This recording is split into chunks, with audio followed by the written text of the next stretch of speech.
So yung ating Bible class is ano lang siya, ngayong June is specifically na request sa akin ni Pastor Joseph na mag-conduct ng isang study patungkol sa isang prevalent or sa Filipino is yung kilalang issue sa panahon natin, yung patungkol sa LGBTQIA+. So, dati LGBTQ lang siya, plus, ngayon IA+. Bakit ganon? No? But humahaba ng humahaba. That is because of one of their doctrines is inclusivity. Yung tinatawag nila na pagiging inclusive, kailangan makita doon mismo sa pangalan pa lang.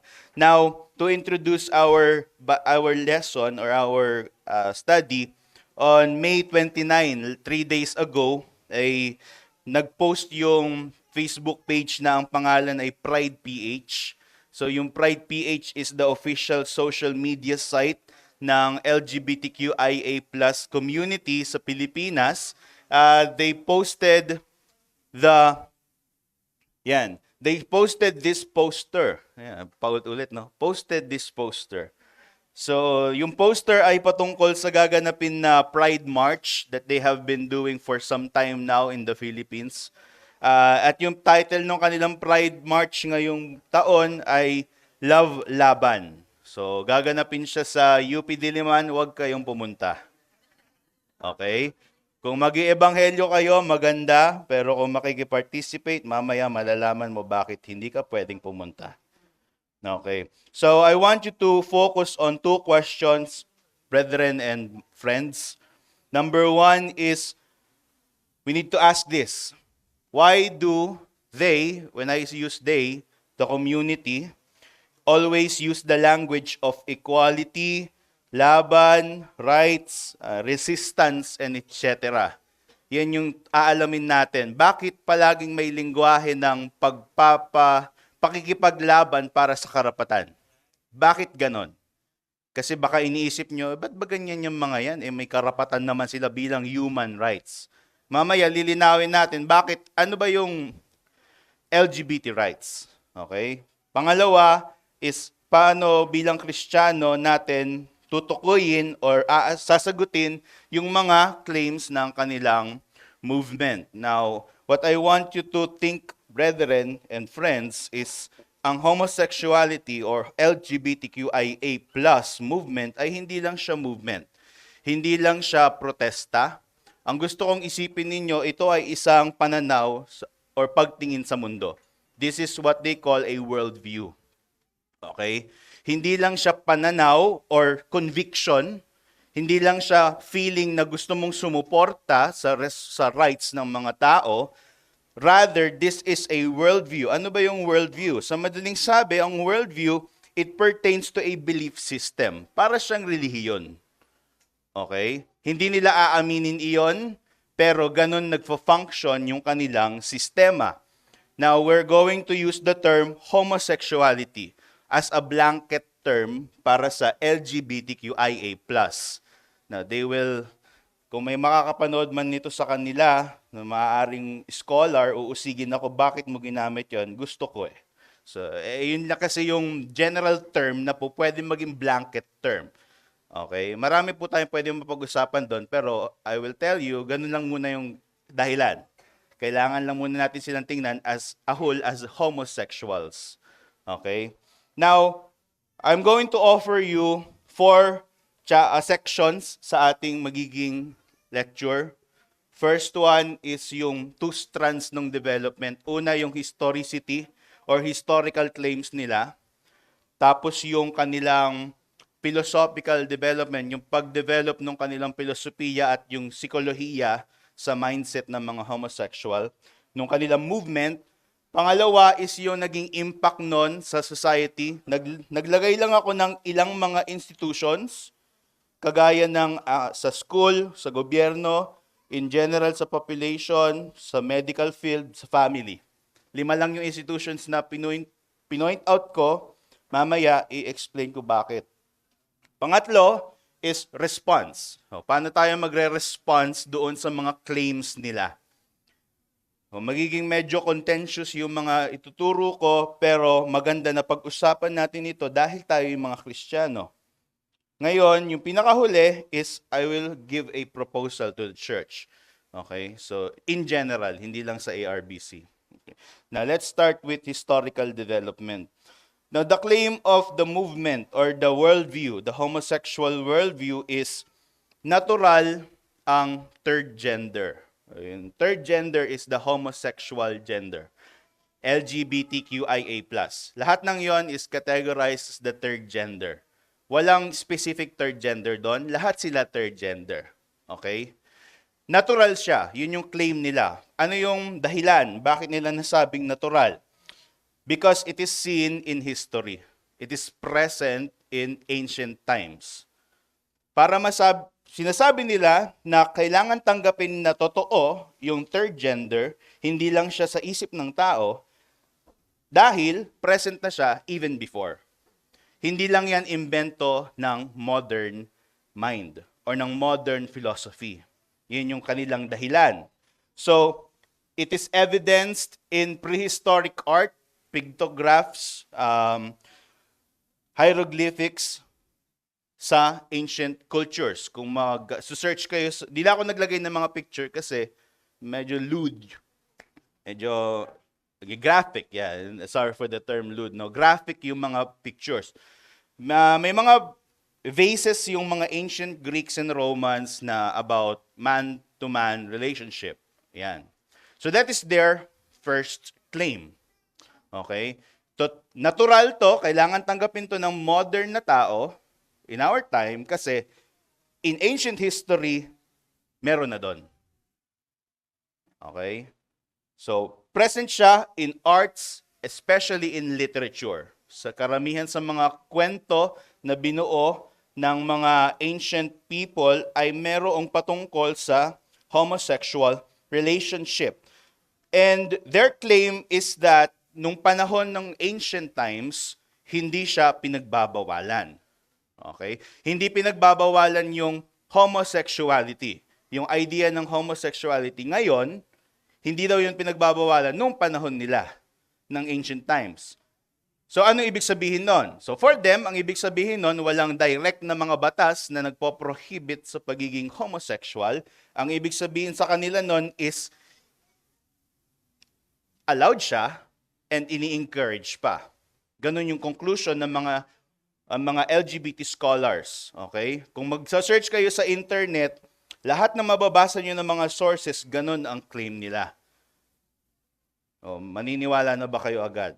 Ayun. Ganyan ang research patungkol dito. Because of the presence and the lack of actual laws prohibiting homosexual practices or claim of being a homosexual, ang conclusion ng mga scholar, allowed siya, and even ini-encourage pa siya. Okay? Now, they even use the Bible as a proof na ang homosexuality is already present in the ancient times. Kung mapapansin ninyo, yung Genesis 19. Ano yung Genesis 19? Sodom and Gomorrah.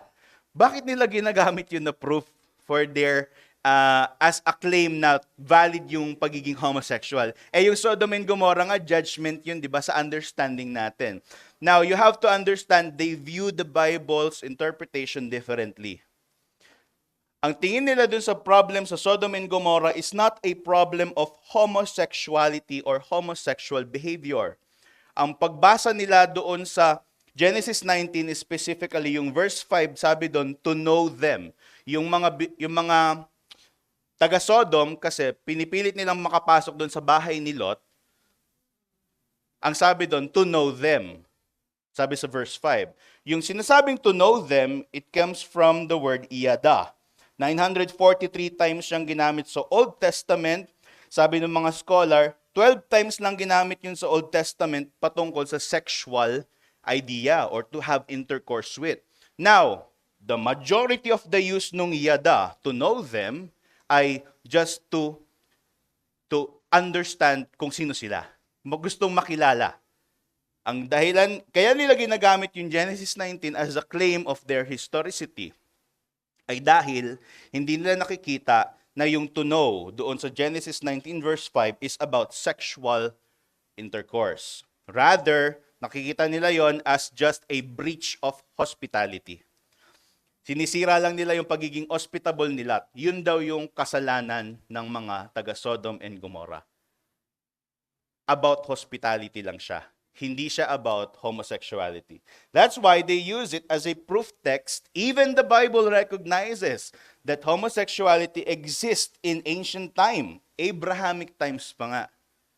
So yun yung unang strand ng development. However, if we are going to research further, I want you to note that in ancient Hebrew, Egyptian, and Assyria, Roman, and Greek, alam ko na sa notes nyo to, basahin nyo dyan.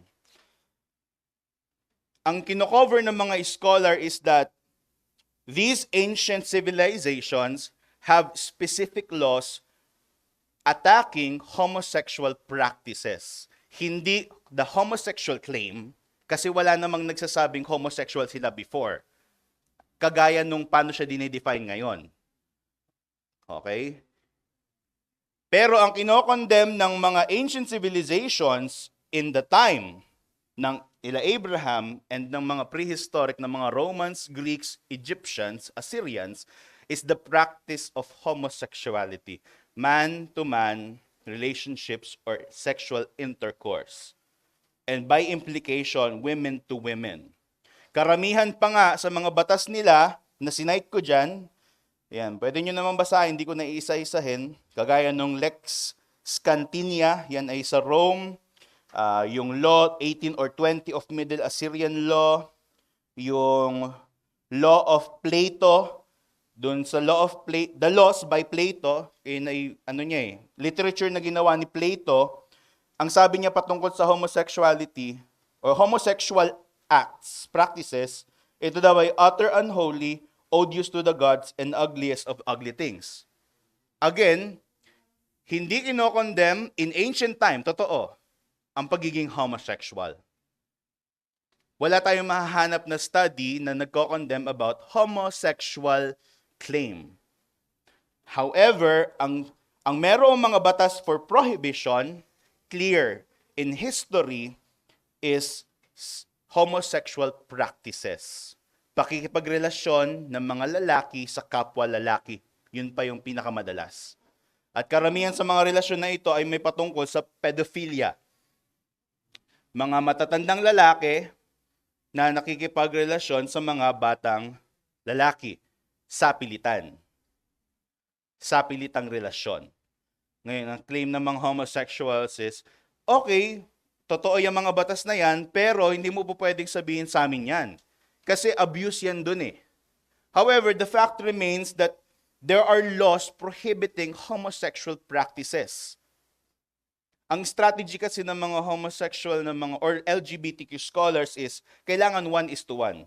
Kung ano yung claim namin ngayon, dapat yun yung patunayan mong mali doon sa ancient time. We cannot do that. Kasi hindi ganun kasophistikado yung mga development ng homosexual ideology sa ancient times. We cannot do that. That's impossible. Para mong sinabi na tanungin mo yung sila Galileo at sino yung kalaban niya nun? Galileo at saka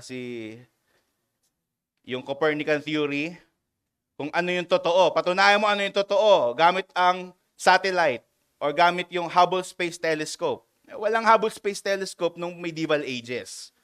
Ganon ka-absurd yung claim nila. The fact remains that there are laws prohibiting homosexual practices. Now, they are using the Bible. The Bible is very clear in Genesis 19 that yung yada doon is about sexual intercourse. Bakit?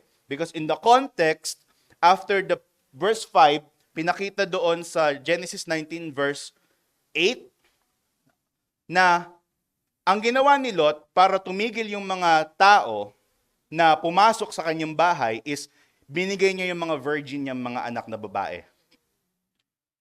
May pag-mention na, ito, mga virgin to, hindi pa to nagagalaw. Pasensya na po sa lingwahe ko. Ganun kasing ginamit sa scripture. Hindi pa to nagagalaw, sila ang galawin nyo.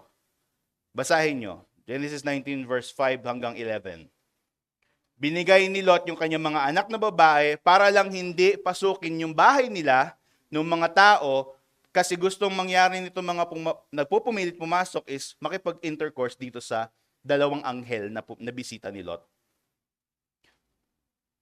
That's number 1. Number 2 is the Levitical law. Bakit mali yung historical claim nila na ini-encourage daw in ancient time and even the Bible yung homosexual practices? Mali yun kasi clear sa Levitical law or the Mosaic law in Leviticus chapter 18 verse 22. Sabi doon, you shall not lie with a male as with a woman. It is an abomination before the Lord.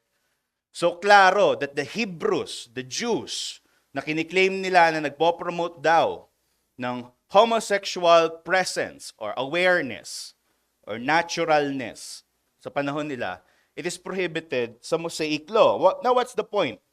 Yung point natin dito is the presence and early practice of homosexuality cannot be used as an argument for the validity of the approval of the ideology. Bakit? We must examine the evidence on how the system evolved within its broader historical context. Most importantly, bilang mga Kristiyano, ang trabaho natin is basahin natin yung history in light of how the Scripture portrayed that history.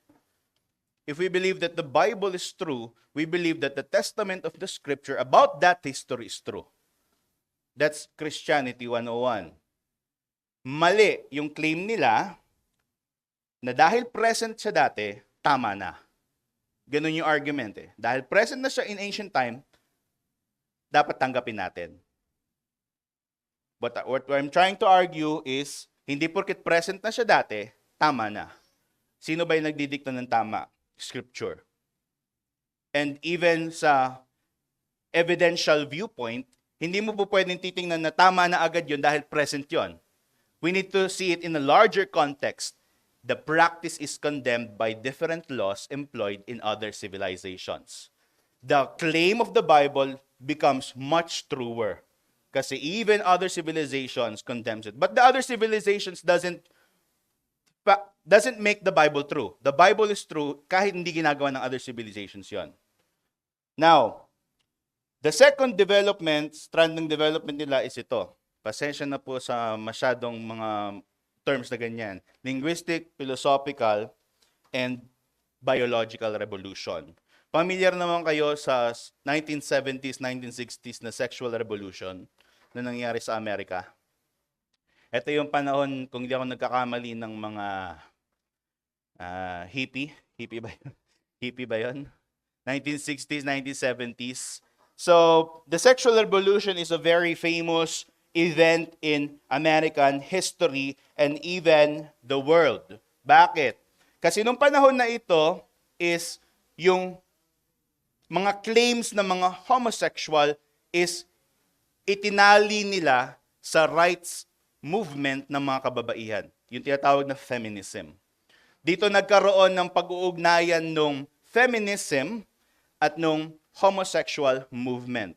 Itinali nila yung sarili nila bilang kasama sa feminist movement.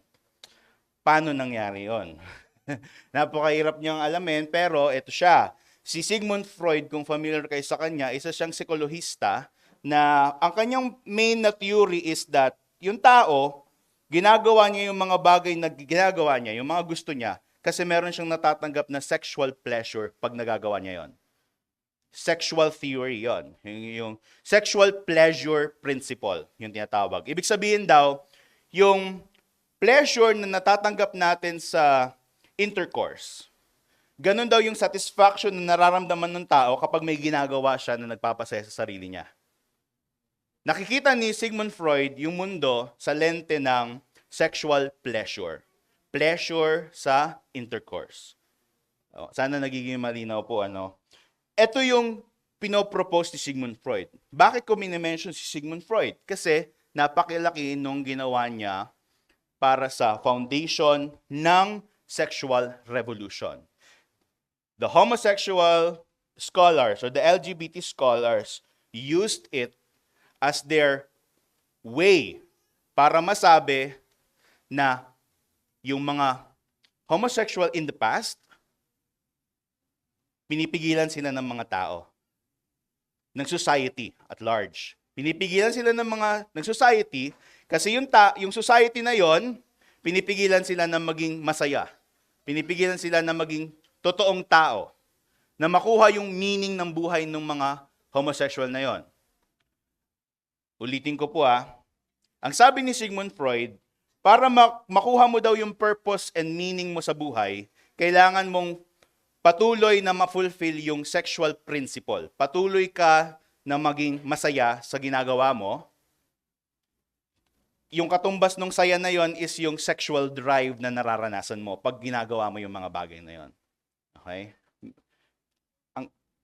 Ngayon, ang claim ng mga homosexual scholars is, yung society, nag-usap-usap yung society na yan kasi patriarchal yung society. Pinipigilan nila lahat ng other expressions than men, manly expressions, bilang mga hindi kaaya-ayang expression.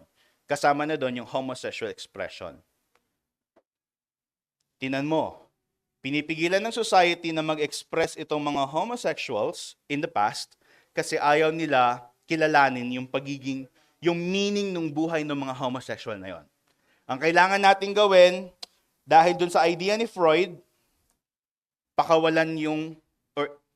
tanggalin yung chains na tumatali sa mga homosexuals para sa kanilang free expression.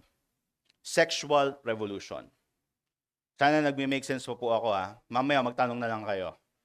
Okay. Anong sabi ni Carl Truman doon sa kanyang libro na The Rise of Modern Self? Sabi niya, if happiness is the desired goal of all human beings, then for Freud, the pleasure principle quest for pleasure focused on sexual gratification is central to what it means to be a self. Yung pagiging tao mo, central yung yung pag-attain mo dito, pleasure principle.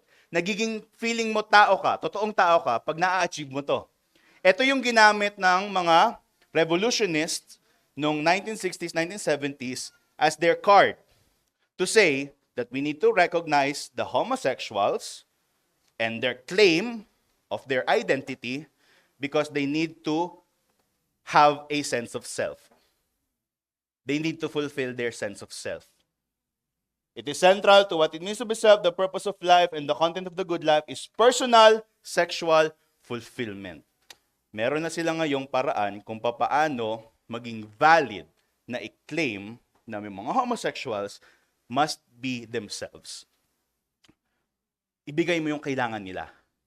Yung self is mapupulfill kapag hinayaan natin silang i-express yung pagiging sila. Ano yon? Pagiging homosexual. Hindi lang pagiging homosexual, kundi to practice their claim. So this is the philosophical and biological revolution noong 1960s, 1970s. From their claim of identity, it becomes, from the expressions of identity, naging claim siya ng pagiging sarili. The human identity becomes a mere social construct. Ibig sabihin, wala nang totoong identity yung tao. Ang identity ng tao is kung ano yung nagpapasaya sa kanya according sa pleasure principle. Hindi ka lalaki kasi ginawa kang lalaki. Hindi totoo yun. Sabi ng sexual revolution. Sabi ng sexual revolution, lalaki ka kasi gusto mong ma-fulfill yung sexual pleasure ng pagiging lalaki.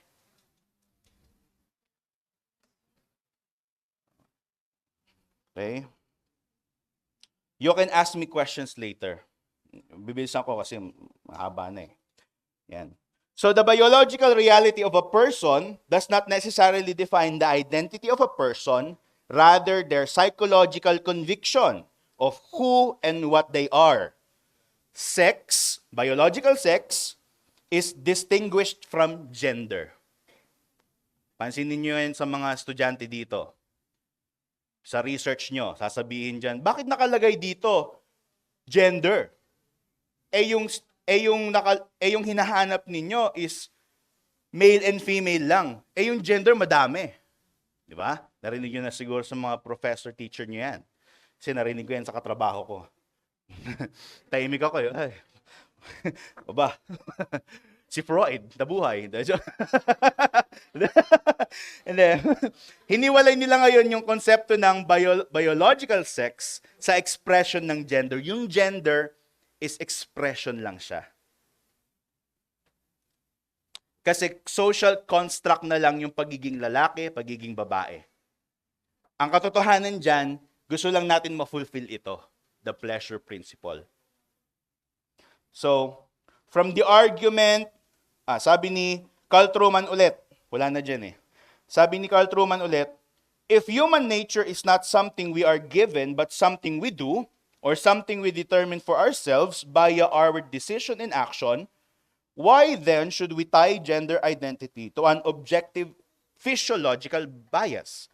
Bakit daw natin itatay yung ating gender sa ating design?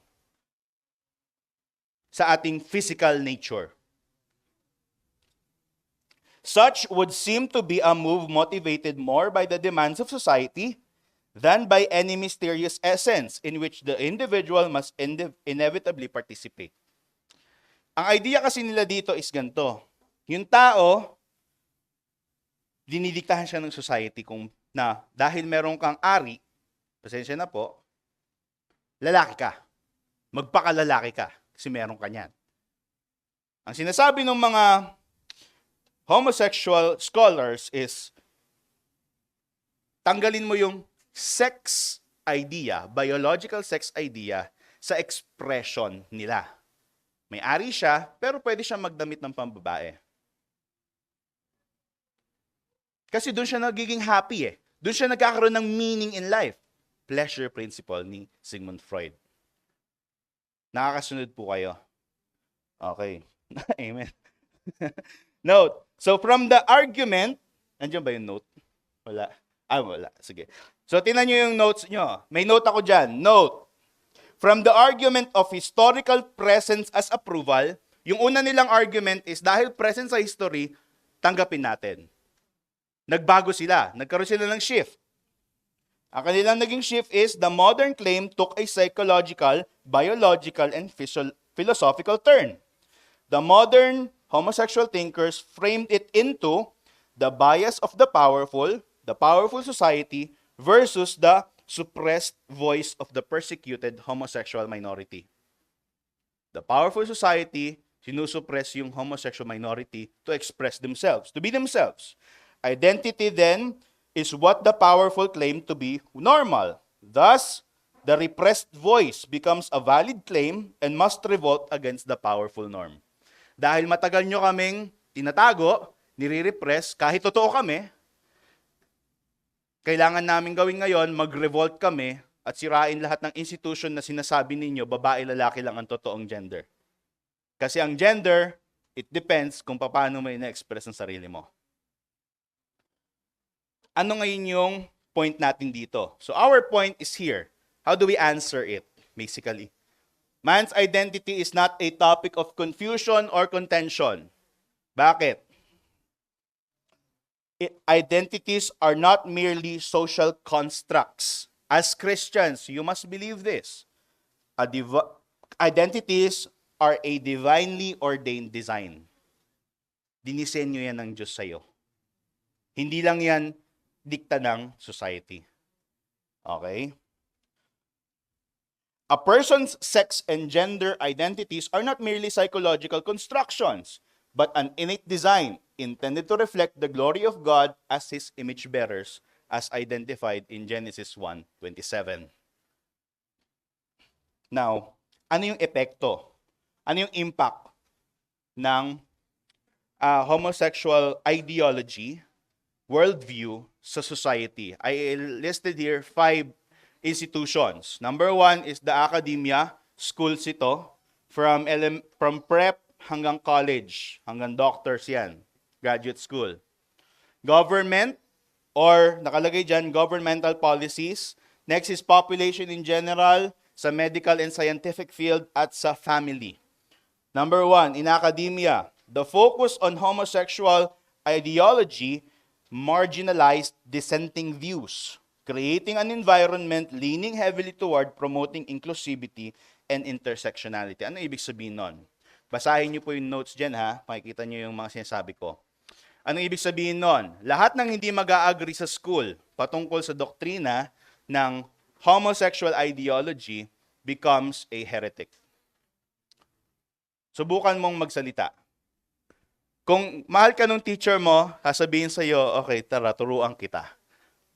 Pero kung hindi ka mahal ng teacher mo or ng professor mo, at ikaw ay nasa mas mataas na graduate school na, makakaharap ka ng mga contention, away. Ayoko nang mag-mention sa sarili kong experience, pero merong ganon talaga. They would question your claim. And it is now being taught in the school. Alam nyo ba na even in high school, in grade 9, not just grade 9, especially in Araling Panlipunan subject, social science or social studies, this is being taught. That the norm is that there is a third gender and we must accept it. And if you don't, we're open for discussion, but we're not gonna listen to you.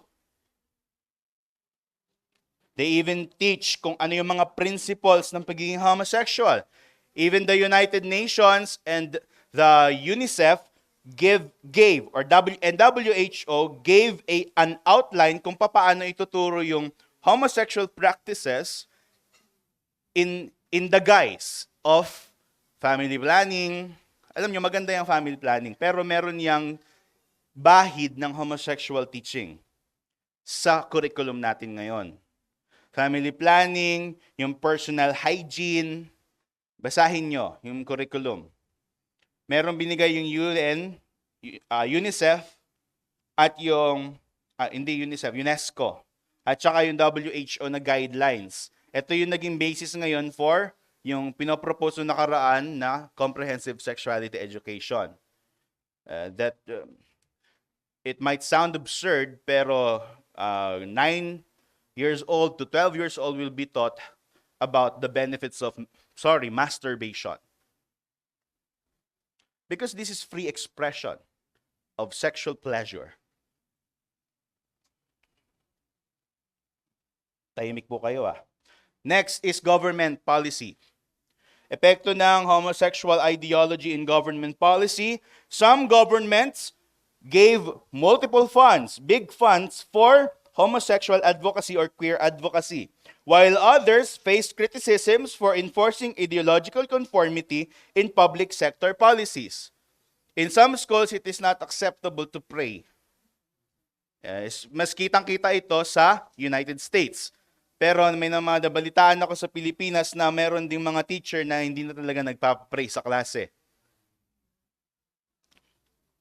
Maling mag-pray, pero tama na pag-aralan ang homosexual ideology.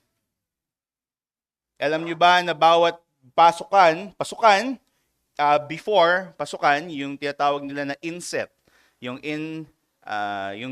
training ng mga teachers, kumbaga, parang refresh course bago sila magturo ulit. Meron silang gender awareness development seminar. And in these seminars, maybe the teachers in our, they can attest to it. Kung gusto nyo ring ma-profile, di ba?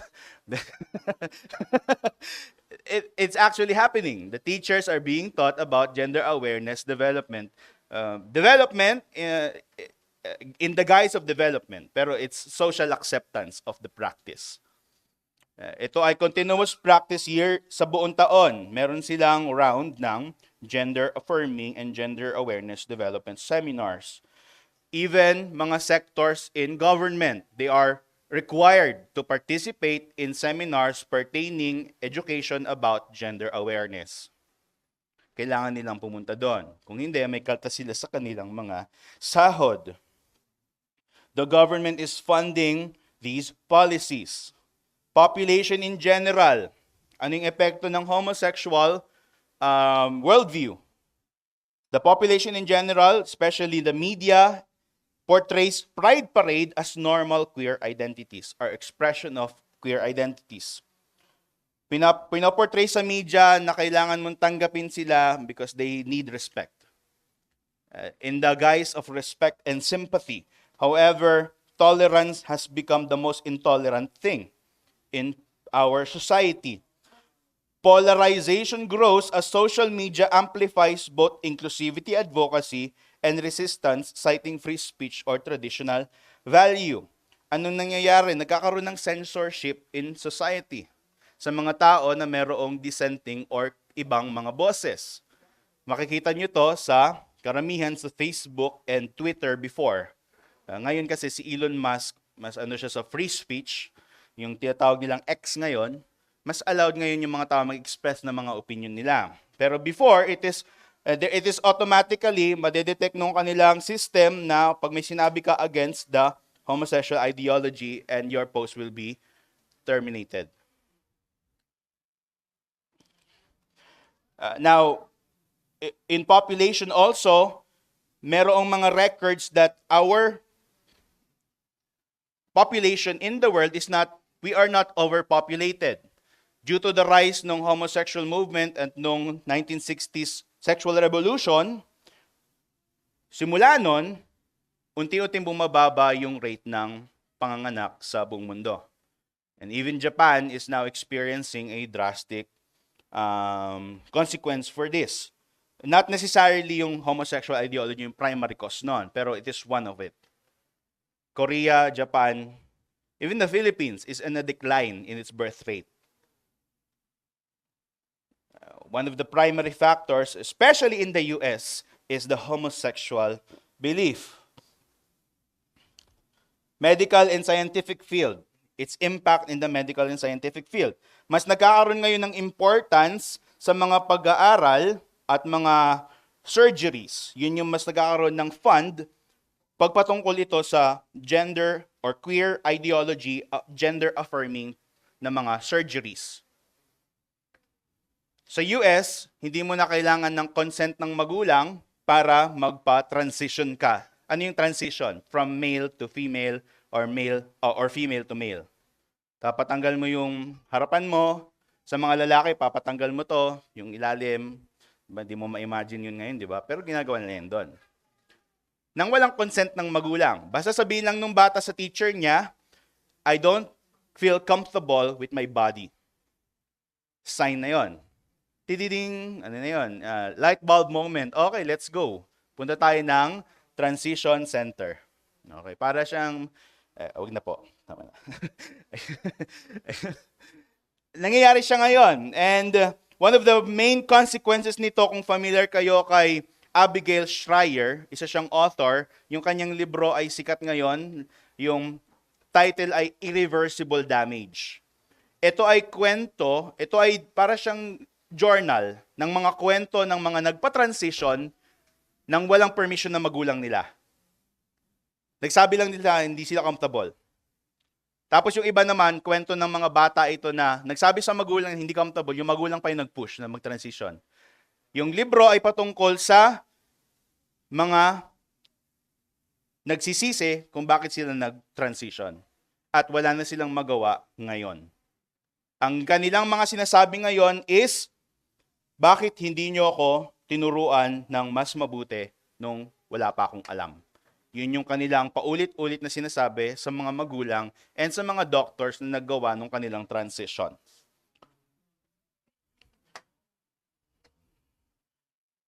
I'm sorry to interject or idagdag ito, pero in our time ngayon, meron tayong tinatawag na monkeypox virus.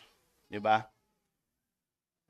Na even daw sa yung hangin or pag-touch mo ng balat, makukuha mo siya.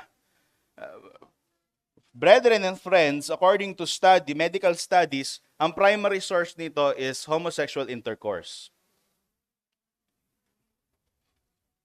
Now, hindi natin pwede nyong isipin, bakit nilabas yan ngayon? Maybe because of the celebration of Pride Month. Ang marami na mayroong kaso nitong monkeypox virus na to ay Amerika. Karamihan pa yung mga blue state na tinatawag, yung mga nag-a-affirm sa homosexual ideology.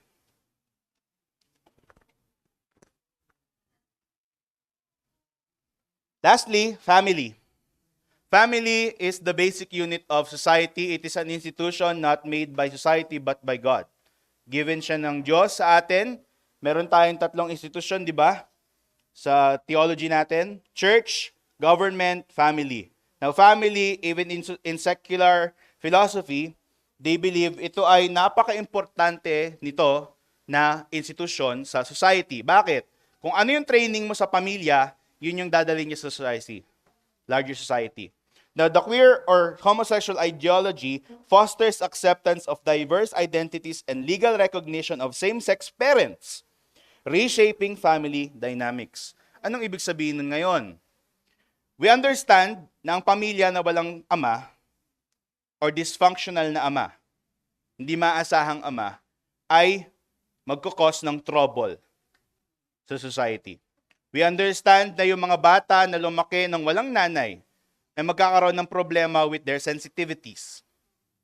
We understand na yung training ng mga ama sa mga anak na lalaki at mga babae, it becomes their way of life pagdating sa kanilang pagtanda. We understand that. And even the scripture testifies to it.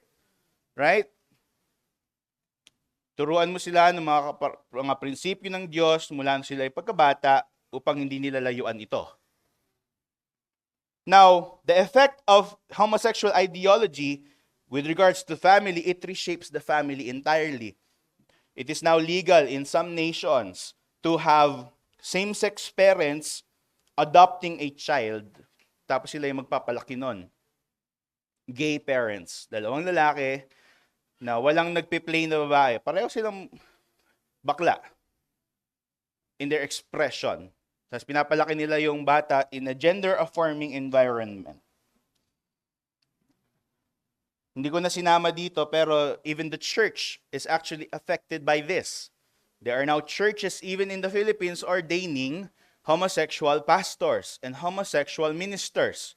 Diyan lang sa may Maynila, meron diyang LGBTQ church. And they even claim that salvation is by grace alone.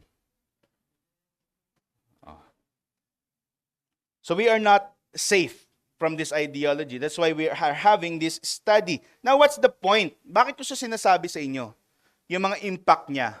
Para lang ba pagmukhain silang masama? Hindi. Ang point dito is, the push to dismantle systems and embed queer ideology as justice is misguided. Misguided po iyan. As it reinforces the notion that homosexuality is an unnatural tendency, disconnected from biology and environmental factors. The mere fact na kailangan pa nilang mag-indoctrinate ng mga estudyante, the mere fact na kailangan pa nilang maggawa ng mga polisiya na magpapabor sa mga homosexual claiming people, that's a fact na hindi sila natural sa tao. Hindi natural na magkaroon ka ng tendency to become a homosexual. Even the scripture attests to it. Now, how do we respond scripturally and faithfully as Christians? Number one, homosexuality, bilang tayo yung mga Kristiyano na nasa Reformed tradition, it is contrary to sola scriptura. They affirm, they even use the Bible as a proof na sila yung nag-exist in ancient history. Tapos bigla nilang sasabihin, si Jesus nga walang sinabi sa tungkol sa mga homosexual eh. Isipin mo yon.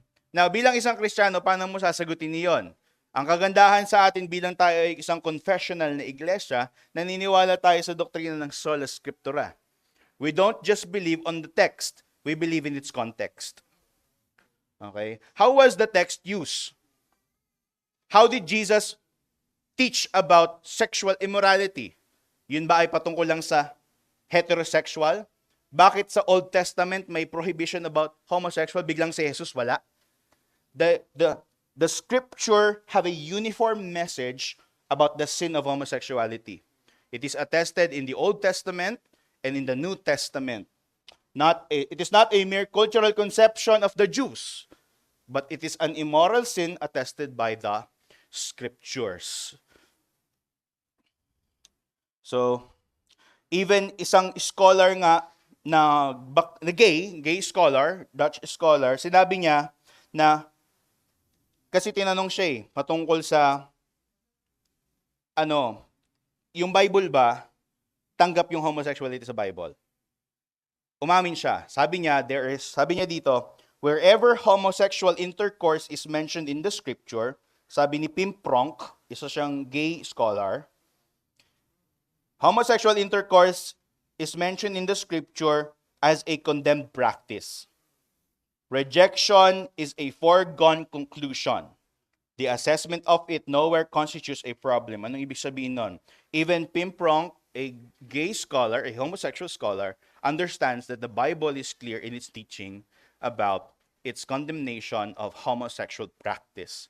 Now, you as a Christian, may duty ka. Pag-aralan mo yung Biblia in its context. Kasi kung sasabihin sa'yo, hindi yan yung kagaya ng dahilan nila. Hindi yan patungkol sa homosexual intercourse. Hindi lang nila pinapasok yung mga bisita. So naging kasalanan yun kasi hospitality yun. Hindi lang sila hospitable. Baka maniwala ka. Basahin nyo po in context, in scripture. Now, number 2. Homosexuality is immoral and unnatural.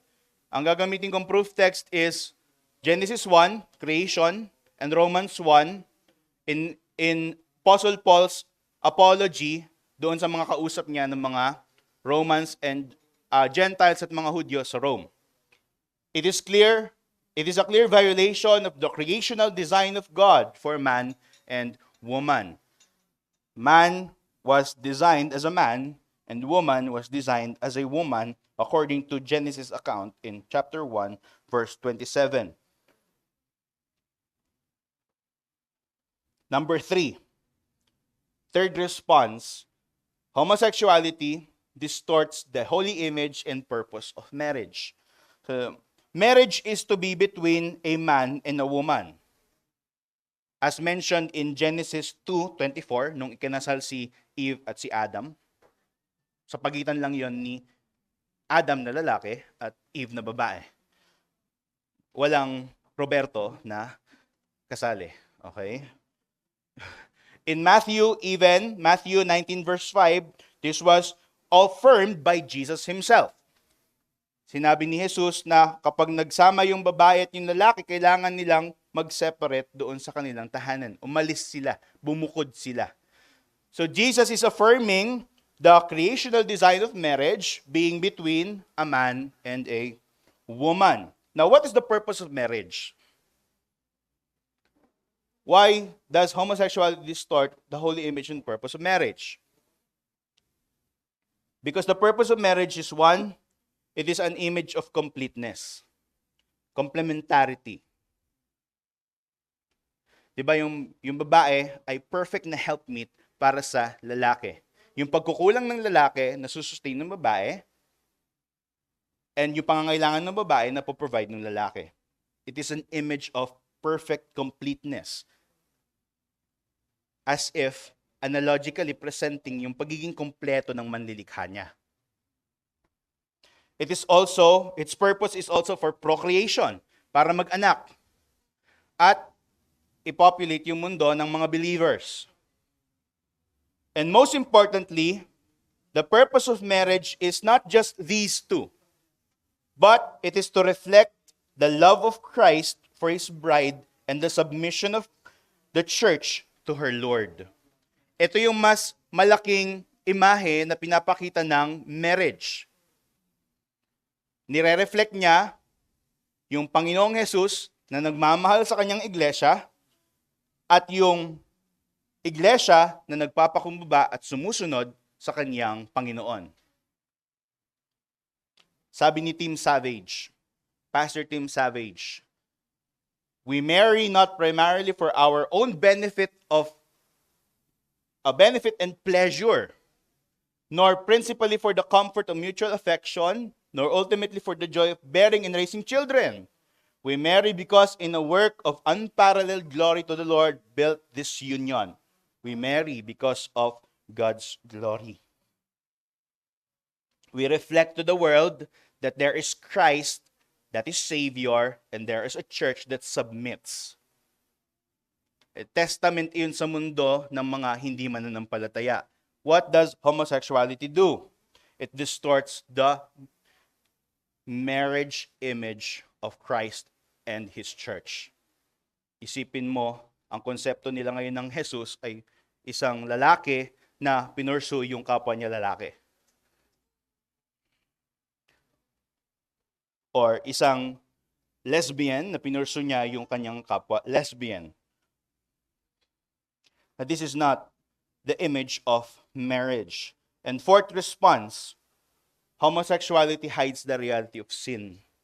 Homosexuality as an ideology, bilang siya ay paniniwala, tinatago nito yung kasuklaman ng kasalanan. Kasi ang pinopost ng homosexual ideology is victim-victimizer dichotomy. Kailangan naming i-express yung pagiging homosexual kasi matagal kami biniktima ng society na abusado. So, ang isipin agad ng tao, oo nga, sige, re-respetuhin kita. How does it hide the reality of sin? It portrays homosexuality as a cultural reality lang. Nagbabago-bago lang according sa culture ng tao. Ang sin is transcultural. Sin is encompassing to all cultures. Every breathing individual is a sinner, no matter what their culture is. But homosexuality hides its reality by saying it's just a cultural reality. Yung totoo sa inyo na mga Kristiyano, culture nyo yan. Sa amin, culture namin to, respeto na lang. It poses sin as an innate psychological tendency. Yung kasalanan ng pagiging homosexual or yung homosexual practice itself, it's just a psychological tendency. Natural lang sa tao yan. Na magkaroon, maa-attract ka sa mga kapwa mo. Ang proof pa nga nila dito is yung response minsan ng mga tao na kapag nagagandahan yung kapwa babae sa kapwa niya babae, uy, ang ganda ni sister. Yun daw ay homosexual tendency na. Yung kapwa lalaki, uy, pare, ang gwapo mo. It's just a psychological, kaya sabi nila, it's just a psychological tendency. It's just natural. May i-express mo siya, kasi natural siya na psychological tendency mo. But brethren, let us be clear. Gwapo siya, pero kasalanan yung may intimate ka na expression towards it. Okay? Now, we are creation of God. We know how to appreciate beauty. We are not devoid of beauty. We are actually the promoter of beauty. Christianity is beautiful. No? However, if yung beauty, appreciation mo ng beauty is intended with a lustful motivation, that is sin. Not just a psychological tendency. Now, we must understand that the God of the Scripture is also the Lord of culture. We will see cultures according to God's will. God is not a passive victim of cultures. Hindi siya nabigla na may kultura ng Romano, ay, bigla naging ano to Bakit bigla naging ganito to? Di ko to nilikhang ganito. Ay, baka kultura lang nila yan. Hindi ganun ang Diyos. Ang Diyos, alam niya ang nakakalugod sa Kanya at yung hindi niya iniutos. At yung hindi nakakalugod sa Kanya. He's not a victim of culture. God's forbearance with certain pagan cultural practices does not signify His approval of them. Hindi porkit present na nangyari according to providence, ay ina-approve na ng Diyos yon. Kaya meron tayong doktrina ng forbearance. Ang sabi sa New Testament, but now the revelation of Christ has come, and the time of ignorance is done. Kailangan nyo nang lumapit sa Diyos na nagpakilala sa sarili niya. Brethren, free grace is not cheap. We must not conflate actual sin with anything that could soften our view of sin. It took the Son of God's death to bear and finally pay for the sin. Hindi lang yan psychological tendency. And fifth, they commit the fallacy of separating disposition in action. Alam niyo, nakarinig na ba kayo nung sinasabi nila na hayaan mo sila sa relationship nila na same sex. Kasi sincero naman sila sa pagmamahal nila. Basta yung disposition nila, sincero sila, okay na yan. Now that is a fallacy in the scripture called disposition versus action. The scripture tells us na kung ano yung nasa puso mo, yun yung ginagawa mo. Hindi porkit sincero ka sa pagiging mali mo, ay magiging tama na siya. The sincerity in the wrongdoing does not make it true or correct. It just shows that you are socially acceptable, but in God's eyes, you are a hypocrite.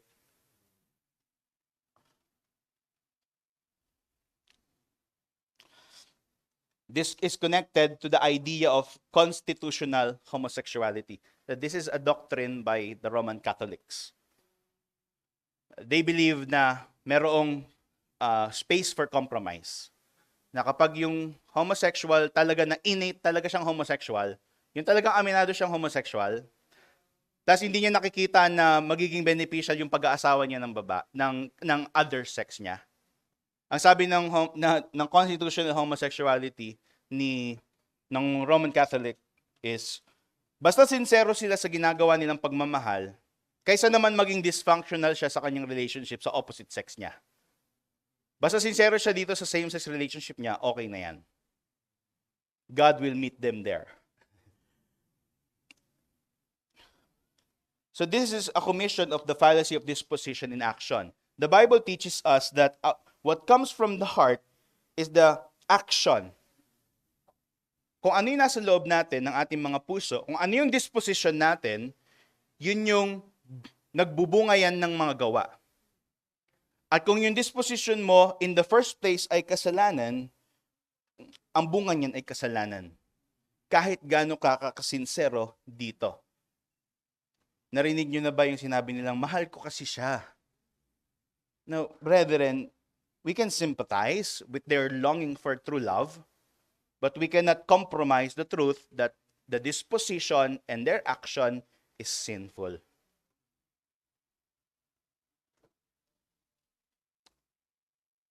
Proverbs 4:23 and James 1:14-15 testifies the scripture never distinguishes between act and disposition. We understand that temptations comes first, then they lure us to conceive of sin. Sabi sa James, di ba? Na kung ano yung enticing sa mata ko, tinitempt ako na magkasala hanggang mag-anak yun ng kasalanan. Now, nandiyan ba yung kay John McNeil? Wala. Sabi ni John McNeil, the Bible condemns perverse homosexual activity by heterosexuals, but has nothing to say about responsible relationships between constitutional homosexuals. Yung Bible daw, klaro na kinukundina yung perverse na homosexual activity ng mga heterosexual. Pero wala daw sinasabi yung Bible, sabi ni John McNeil, patungkol sa mga homosexual relationship na sincero. So sabi nila, yung pagiging homosexual nila sa sarili nila, that does not make them morally blameworthy. Because yung ginagawa naman nila is mabuti. Sabi doon, it means that as long as the homosexual is sincere in his or her relationship, they are subjectively considered not to be sinning. The Bible is clear. What comes from the heart flows and is seen in our action. Kaya nga ang pagtawag sa atin sa ating mga Kristiyano, ang answer natin dito is conversion, transformation of the heart, the regeneration. Paano? By calling them in their sin. By telling them that what you're doing may be sincerely, but you're sincerely wrong. Now, as a proposal to the church, last na po ito, mga tatlo. Number 1, with all these, understanding the history, yung philosophical development niya, yung impact niya sa society, at yung mga responses bilang Kristiyano, I have 3 proposals. Ang basis ko po dito is yung nanggaling sa libro na Evangelical Ethics by Davis John Jefferson at yung kay What Does the Bible Really Teach About Homosexuality by Kevin DeYoung. So first proposal is the church cannot compromise with the fundamental biblical teaching that homosexual practices are contrary to the divine standard for human sexuality. We cannot compromise it. Firmness is required so that the world may see the clear word from God. One that transcends human opinion and fashion. Pag nag-compromise ka, you are delivering them to the sin you know that will damage them. You are not doing them a service. You have been a hypocrite before God, and now you are doing a disservice to the people who need to know the truth about their sin. So you need to be uncompromising. Hindi ka po pwede na madaling masway sa kanilang mga ginagawa. Second proposal, Christian congregations must honestly examine their attitude, our attitude, towards struggling homosexual. Homosexuality is not the unforgivable sin. Thus, the churches must reject the sin, but be willing and be ready to be used of God for the renewal of the sinner. Brethren, walang lalapit na mga homosexual kung ang una nating bungad sa kanila at yung patuloy na paalala natin sa kanila is that they will be condemned. And even our attitudes towards them. If we are not welcoming enough, if we are not embracing enough of their want to be transformed, we are just delivering them to the path that they must not take. Yung attitude natin, kailangan nating honest na i-examine ito towards sa mga nag-i-struggle sa homosexual behavior and homosexual practices. Bakit? Lalapit ka ba sa tao na ang laging sinasabi sa iyo, uy, bading ka ba?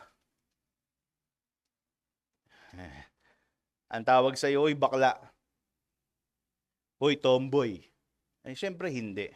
Kung ang laging tugon sa iyo ay panlalait at pagbababa ng pagkatao mo, walang lalapit na kahit na sino. We need to believe that transformation does not happen overnight. The social reinforcement of a group of loving and supporting people goes a long way. So, if we know someone to be struggling with homosexual sin,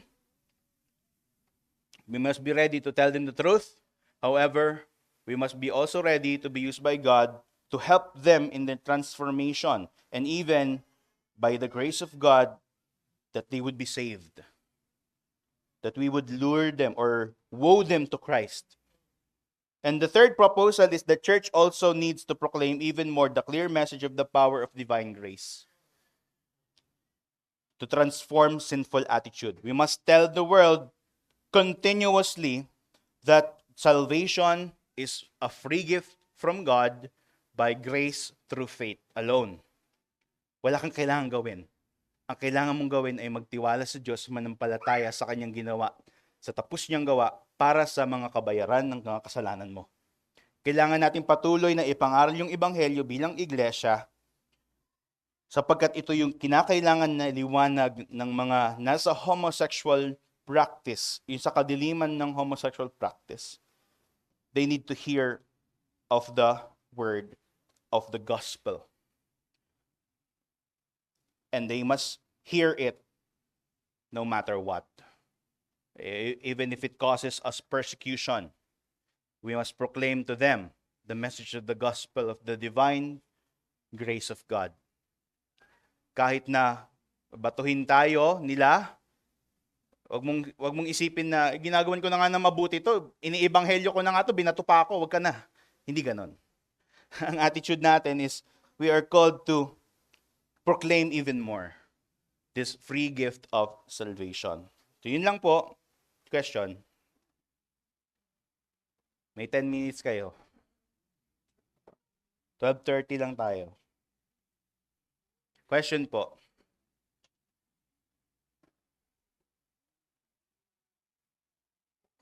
Yes, sis, blessed. Hello. Ano po masasabi niyo sa mga taong bigla lang kasi pumasok sa isip ko, eh. Naalala ko lang yung classmate ko na, binrought up yung term na hermaphrodite. Do'n ako nabigla ako do'n. So, parang sabi ko, "Ano 'yun?"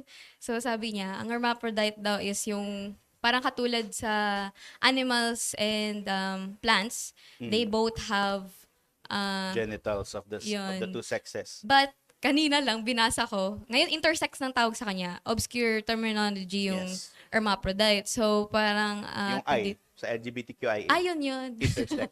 Sila yon. Sa ayun. Ano po masasabi masasabi niyo po dun? Yun lang. Masasabi ko, thank you, sis.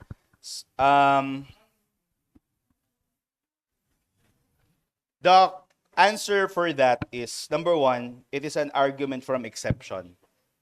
So, they are committing a fallacy doon na yung exemption from the norm, yung ginagawa nilang rule sa kung paano itatrato yung normal. So, we are given the natural. Alam natin yung natural. And we are given the scripture.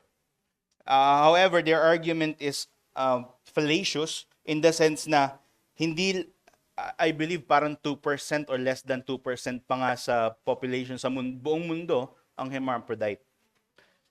So they are arguing for a recognition of something that is exempted from the norm. Now, are we saying na kailangan silang i-condemn din? Ganun yung biological structure nila? We cannot judge them. Pero, sa kalaunan ng panahon, according to studies, lumalabas yung dominant na sex sa kanila. So nagkakaroon ng expression sa sarili nila and their hormones affirm yung transformation ng kanilang body kung anong class, kung anong gender talaga sila, anong sex talaga sila. We can sympathize with them, however, we cannot use it as a piece for legislation na sasabihin natin na yung norm yung mag-a-adjust. Okay na ba yun? Ayun. Sige po, may Thank you tanong po. po. Si Sis Monica. Well, Kasi yung proof text na ginagamit nila, 'di ba, yung sabi mo sa Genesis 19. And would you say na this is a problem with translation? Kasi chinek ko sa Bible Hub, many translations use sex. We bring them Yun out to so know. we can have sex with them. Ah, Pero NIV others, ESV, even KJV would use no. yes. So would you say na problem to ng translation, and probably would it be helpful for us na to consult different translations in defending the truth? Yan yung una. Tapos yung pangalawa, what does the scripture say about effeminacy? Halimbawa, hindi naman, kasi di ba merong mga lalaki na parang Hindi malambot lalaking lalaki. gumalaw, o hindi lalaking lalaki, or even merong mga babae din na medyo, alam mo yun, parang boyish. Oo, parang ganon. So, what do you say about that? Thank you sa question. Yung one is, akala ko magtatanong ka na nung mga discourse eh. Number one, it is not a problem of translation. Kasi yung ESV and KJV, they understood yung context nun. Kasi even si Adam knew Eve. Ginagamit din yung ganong wording eh. Kasi it is a proper understanding of context, I would say.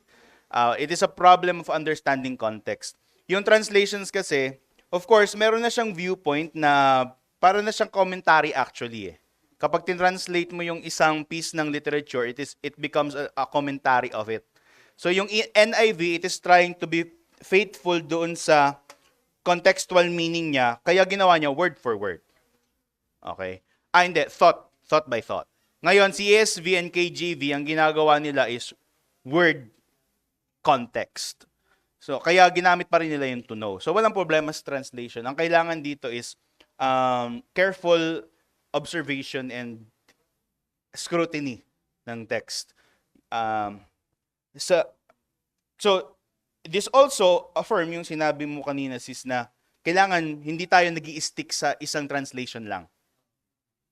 Kasi walang merong inspired na word, walang inspired na translation.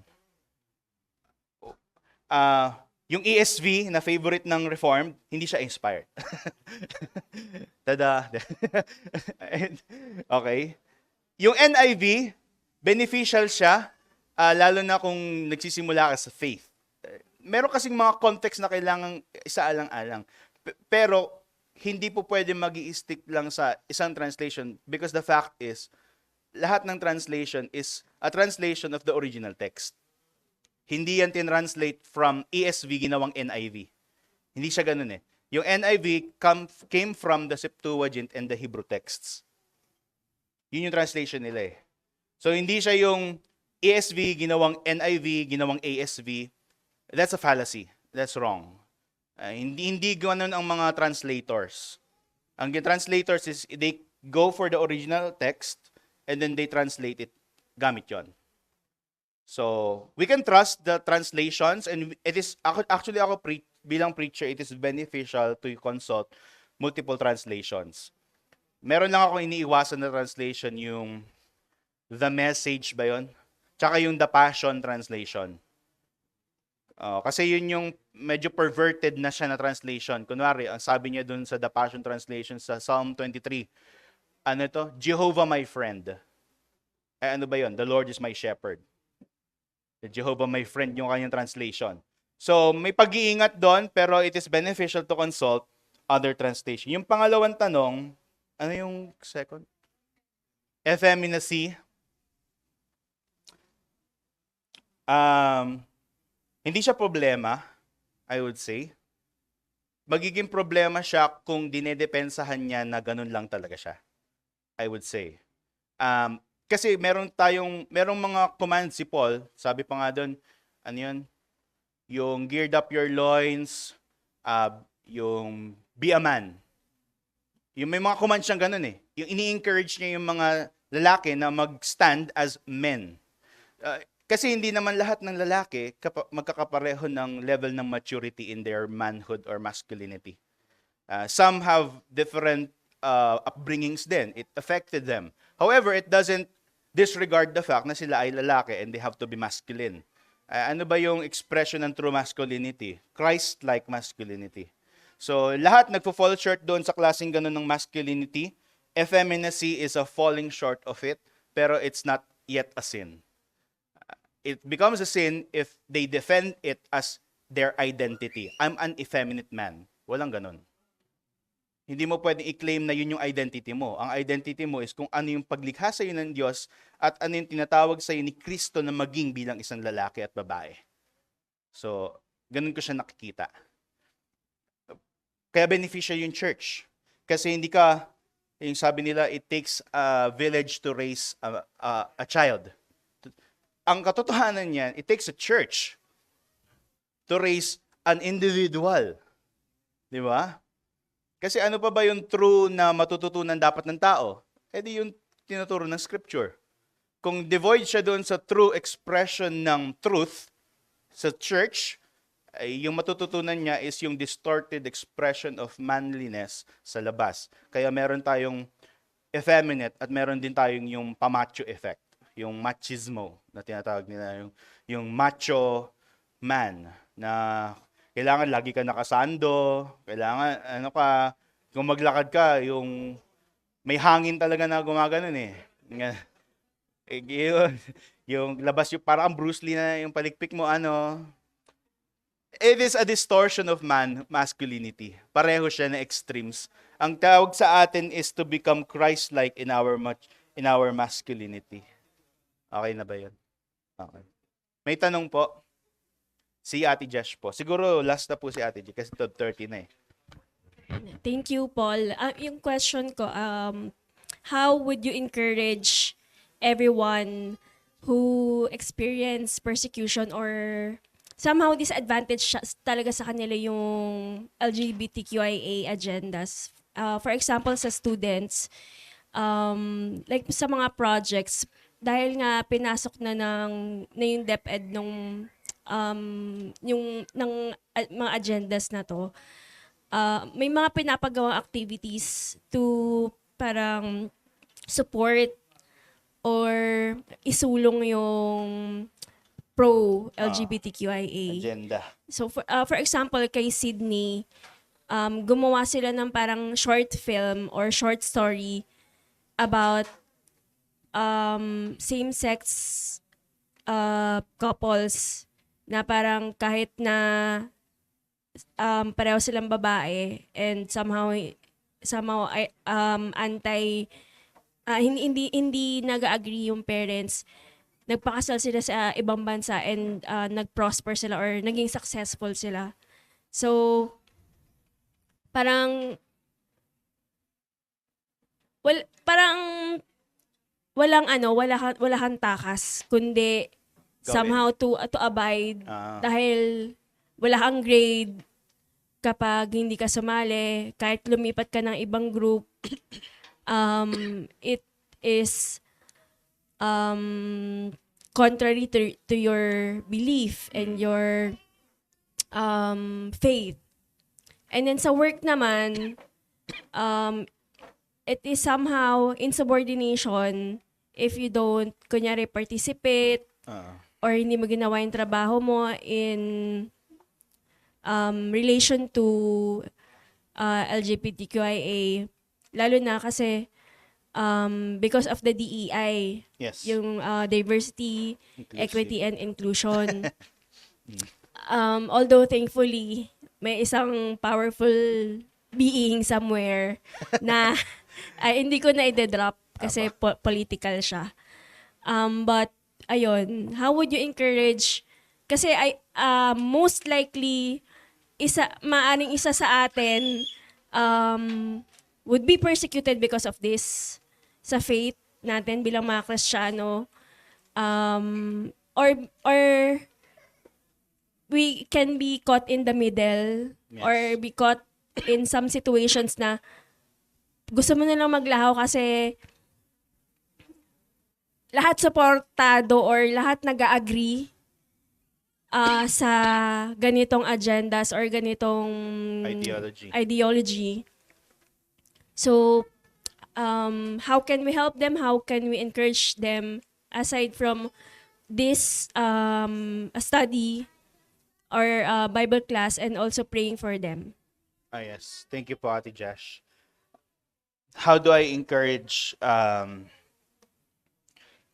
the persecuted with regards dito sa ano?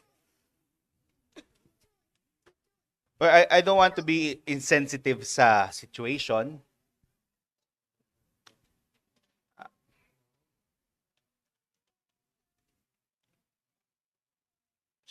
Totoong mahirap siya kasi in some cases, meron talagang nawawalan ng trabaho.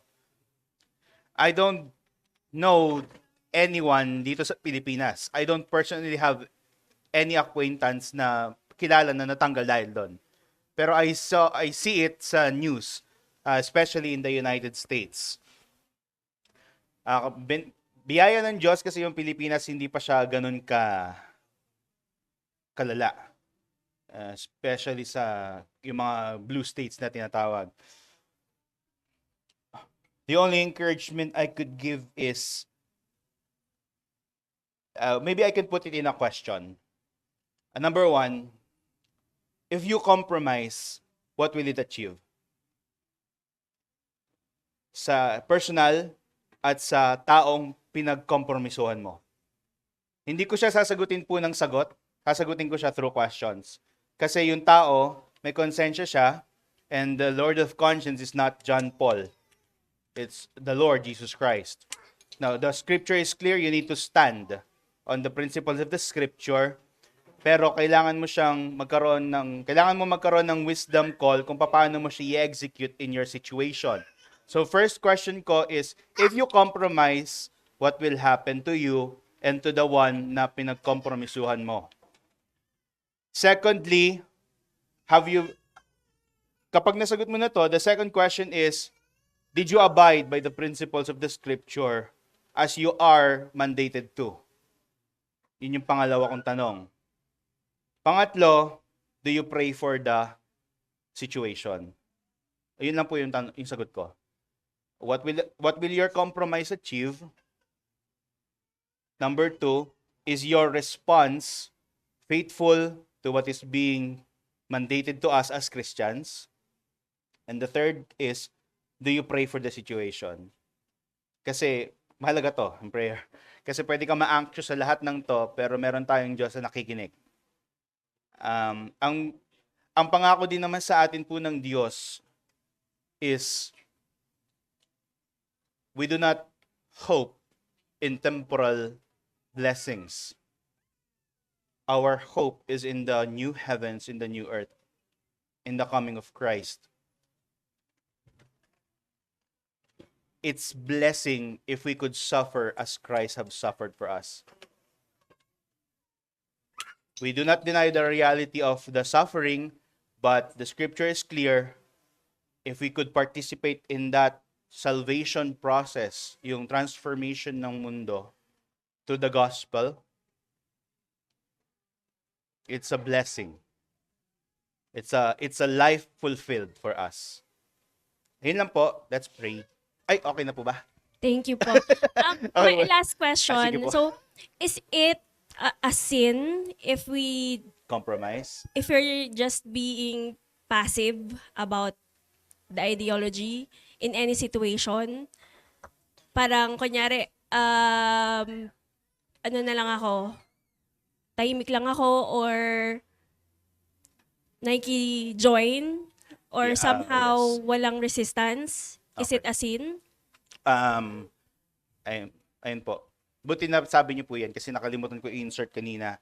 Yung fact na nakikipaglaro tayo sa mga lengguwahe nila. Like yung mga char, Yes. ganon? Hindi naman. Hindi naman. Yun siya. May ano po kasi yun eh. May context eh. Kung biro-biroan siguro maano eh. Pero it requires discernment. Pero it is an unnatural thing if you use the lingo of the people na alam mo na...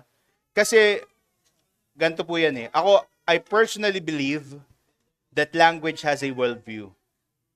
The language we use have worldview. Yung mga lingwahe na ginagamit natin at yung mga terminology na ginagamit natin, we must be careful kasi meron yung mga naka-context na mga worldview. For example, tinawag mo yung friend mo na lalaki, mami. Me. Tinawag ako, kunwari, be. Lalaki sa lalaki, tinawag ako, be. Ay talagang magkakaalaman. Hindi. Di po, joke lang. Hindi, ano po yun? May worldview siya. May worldview siyang kasama.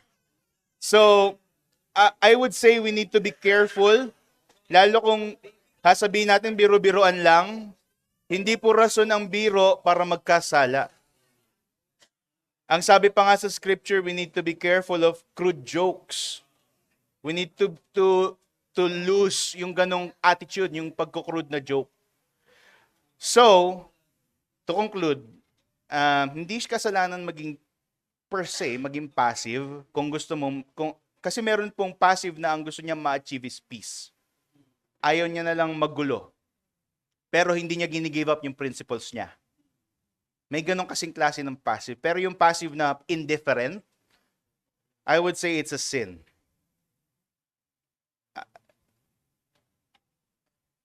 Kasi immorality yung ginagawa eh. And you're not speaking up against immorality. It would tantamount to sin kung yung conscience mo lalo ay sinasabi magsalita ka pero nire-repress mo yung konsensya mo na kailangan mo magsalita. That's a sin. Kasi sino bang Panginoon ng konsensya? Again, the Lord Jesus Christ. So, okay na po yun, ano? Thank you, Paul. Okay, let's pray. Aming dakilang Diyos, nagpapasalamat kami sa kalinawan ng inyong salita patungkol sa mga issue na ito. Salamat sapagkat yung salita mo ay hindi tahimik sa mga bagay na sinasabi nila na wala kang sinasabi. Salamat sapagkat ang Espiritu mong banal ang siyang nagagabay sa amin sa pagkatuto ng mga bagay na ito. Gayon nga ay humihingi kami ng kalakasan mo patuloy sa paglakad namin bilang mga Kristiyano. Gusto namin maging totoo sa aming pananampalataya, pero totoo rin na mayroong itong consequence. Tulungan niyo po kami na magkaroon ng kapanatagan sa Ebanghelyo ni Kristo at ang aming gawing maging pangarap at ang aming asamin ay ang pinangako mong bagong mundo bagong sangkalangitan. Tulungan niyo po kami na magkaroon na eternal na pag-iisip patungkol sa mga bagay na ito. Ang isipan ni Kristo ang siyang pumuno sa amin. Sa aming kahinaan, ang kalakasan ni Kristo ang aming maging kalakasan. Ito po ang aming dalangin kay Kristo Jesus. Amen.